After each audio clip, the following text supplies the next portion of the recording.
He saw what I could provide for him. And then, of course, within the first year, I let him move in with me. We never split any of the bills for the first, I would say, like 6 to 8 months. I believe I paid for everything. I find a lot of you guys get with a woman, start the process of getting to know her, taking her out, spending time, trying to have sex with her or even having sex with her, but at some point you start to have feelings for her and you think she has feelings for you. But I'm gonna tell you this, guys, and I want y'all to follow me.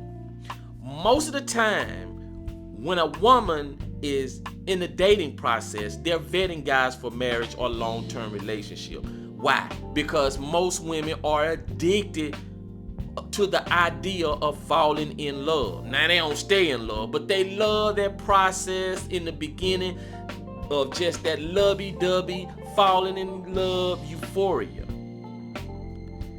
And women will give you a hint when they're ready to be in a relationship. You in this dating process, y'all been hanging out, they gonna start to give you a hint. And they'll do this by bringing up how they feel about you or how they feel about relationship. After a while, if y'all stay together for a good period of time, y'all dating and y'all in a relationship, they're going to start throwing hints about getting married. And most of the time, it'll start out with little hints. Oh, they'll tell you about their cousin getting married, or they will send you pictures of different type of wedding ring, asking you what you think. And sometimes they'll tell you stories or gossip about people around them getting married. And if none of this work, guys, because women are the masters of indirect communication, and you just not getting a hint, then they'll straight out ask you to ask them to marry them. I promise you they will. But they really want you to make it easy on them and just catch on to the hints. They don't want to have to directly communicate it to you that they ready for you to marry them. Nah, they don't want to do that. But guys, remember this. If the woman don't never give you no indirect hints, because if the indirect hints don't come, the directness not gonna come. She just ain't gonna straight out ask you. If she don't do none of that, guys, don't waste your time asking her to marry you, because you're going to be sadly disappointed. Now, this is what confused a lot of guys. Just because this woman giving you hints, telling you she's ready to marry you, telling you about wedding this, wedding that, guys, that doesn't mean the woman is head over heels in love with you. It don't mean that. It could mean a multitude of different things. It could mean, maybe she's feeling the pressure of life. She's getting old, so she's ready to get married, and you closest thing that she feels at the time that she can that she'll be willing to marry. Other words, she's settling. That's what it could mean. Maybe she's ready for kids and she don't want to do it out of wedlock. Or maybe she's caught up in having the big quote unquote marriage and having her day and making it all about her. But a lot of guys get confused, and you end up in these marriages, in these relationships with a woman who never loved you in the first place. She never, and then you feel like she's all in control of the marriage. She's in control of the relationship. You don't have no say so. She keep your emotions on a roller coaster all over the place, which that's why I always tell you, never get emotionally attached to these women. But a lot of y'all still go against everything I say, and y'all do it anyway. And so you find yourself, she just seesawing with your emotions. But guys, I'm gonna show you this video, and then I'm gonna come back and I'm gonna explain some things to you. Let's check it out. Yep.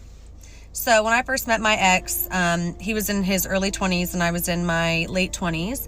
And so of course he didn't have nearly the life experience or the things or the money that I had. But what he did have was potential. And I won't take that away from him. He was very hardworking. And so I truly believed in him and I saw the potential that he had. And I think what people mean by like using as a stepping stone is that he saw what I could provide for him. And then of course, within the first year, I let him move in with me. We never split any of the bills for the first, I would say like 6 to 8 months. I believe I paid for everything because he had just gotten a new sales position. And instead of him paying and being behind, instead of him paying for things for us, I chose to continue to pay 100% of everything in the household, so he could pay off his student debt and his credit cards so he could get ahead. I figured that, of course, we were going to get married. Silly me, I know. That it made more sense for him to pay those things off than it would be for him to financially provide in the house, because if I could do that, then it was fine. So we did that, and then when the time came that he needed a different car for the type of work that he was doing, I stroked the check for that and was happy to, because again, I thought the life that we were building was going to pan out, and I was happy to invest in him at the beginning, for us to live a beautiful life. I was always sold on the dream that we would have the house on acres and the life that we had always sort of agreed that we were going to live, with the camper and the four-wheelers and the adopting of the elderly dogs in the shelter, and we would build them a big barn and have all of the things for them and give them a beautiful rest of their life. So I truly was investing in the end goal of my life with this person. So there was a lot of future faking, which I thought was really investing into us and investing into our future, but not realizing that he was using me as a stepping stone, because I have heard from him that I was a business opportunity for him. And if that's the case, then he is welcome. Because for me, my relationship was incredibly real. But for him, if I was just someone who was going to allow him to get where he is today, then so be it. Because I do hear from mutuals and a lot of people around us that if it weren't for me, he wouldn't be where he is today. And do I believe that? Yeah, like I've said, he was hardworking, so I believe that he would be somewhere, but maybe not where he is. And then a lot of people who've said that they wouldn't even deal with, do business, or be friends or like him if it weren't for me. So he is very welcome, and I'm, I forgive him for it. And if I was a business opportunity, then it is what it is, because he has to sleep with himself at night and whoever else he's sleeping with. So good luck. After hearing this lady speak about how she took care of this guy, paid all the bills so he could get a career started, hell, she even bought him a car. Guys, I want y'all to think about that for a second.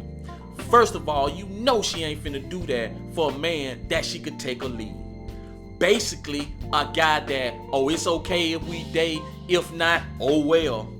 Or a man that's begging to come out of the friend zone, which is a guy that she put in the friend zone for whatever reason. He been begging to come out, and definitely not an arbiter.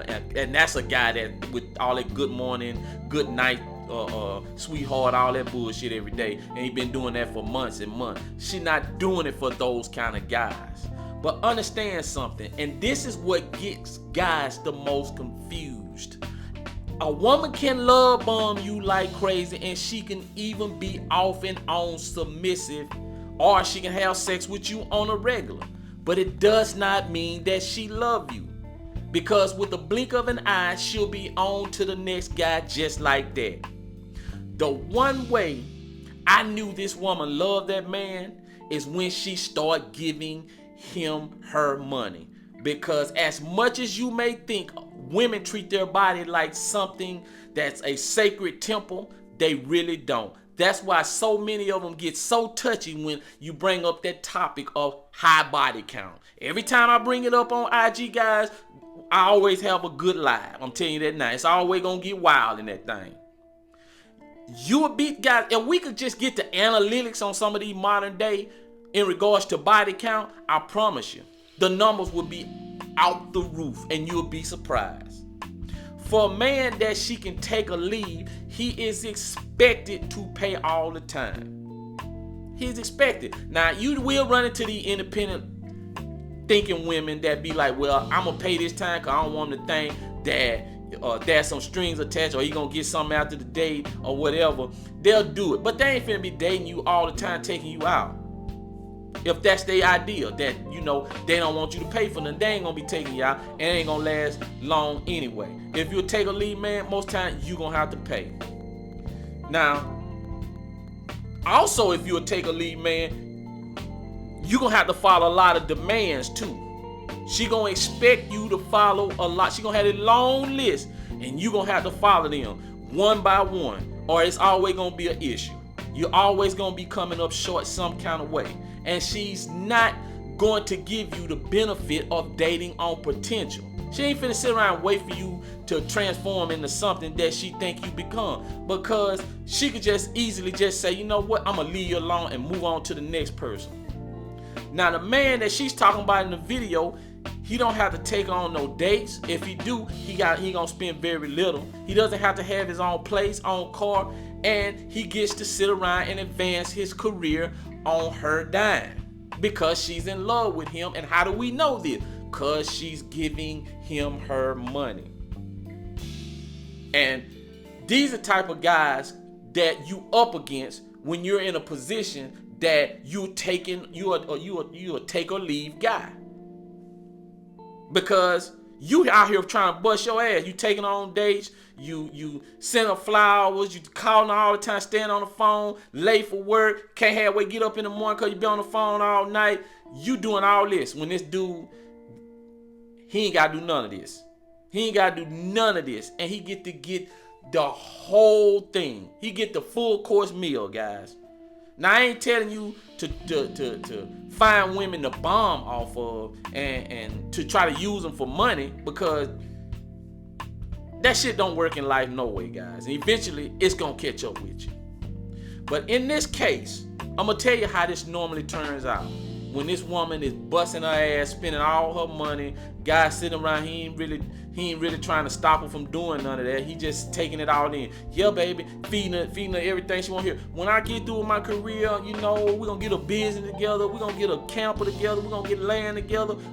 We gonna be a power couple. What normally happens is that he finish school, get a good job, then he use the job to support the woman that he really want to be with. He leave this woman, and you can tell by the way she talking that she still got a lot of pain. She's still holding on to a lot of trauma from that, even though it looks like and it appears that it was in her younger years. So guys, this is normally how it turns out.